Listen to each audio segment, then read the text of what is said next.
যতই তুমি ঘর গোছাও না কেন, যতক্ষণ না বিছানাটা টান টান করে গোছানো হচ্ছে ততক্ষণ আমার মনে হয় যেন ঘরটা গোছানোই কমপ্লিট হচ্ছে না। আজকে যেহেতু শনিবার, আমার ছেলের স্কুল ছুটির দিন, তাই ভাবলাম একটু মোছামুছির কাজটা আজকে করেই নিই। অনেক দিন এগুলোতে হাত দেওয়া হয় না, ক্লিন করা হয় না।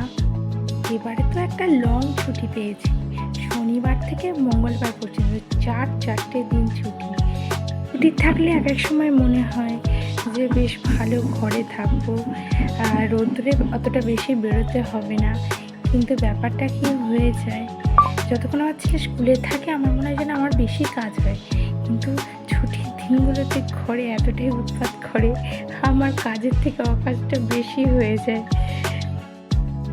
প্রতিটা মেয়েই তার ঘর গোছাতে ভীষণ ভালোবাসে, আর আমি ভীষণভাবে ভালোবাসি নানান রকম ইউনিক জিনিসপত্র দিয়ে আমার ঘরটাকে সুন্দর করে সাজাতে।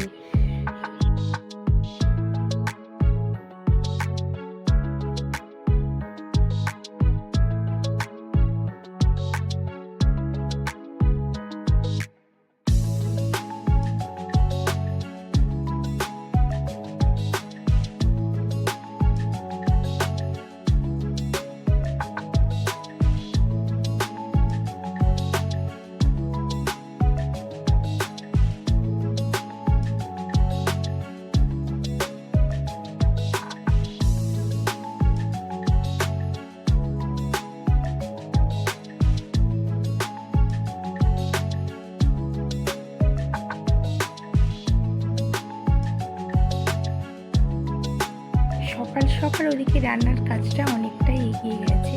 শাশুমাকে আমি সবজি কেটে দিয়ে এসেছি, উনি রান্না করছেন, আর আমি এদিকে এক্সট্রা কাজগুলো আজকে সেরে ফেলছি।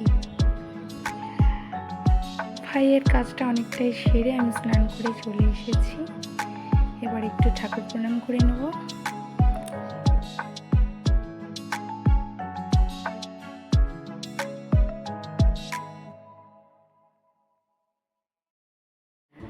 আজকে অতটা জামা কাপড় কাচার কাজটা ছিল না, আগের দিনকে আমি অনেক জিনিস কাচাকুচি করে রেখে দিয়েছিলাম, তাই আজকে বেশি কাচাকুচি ছিল না।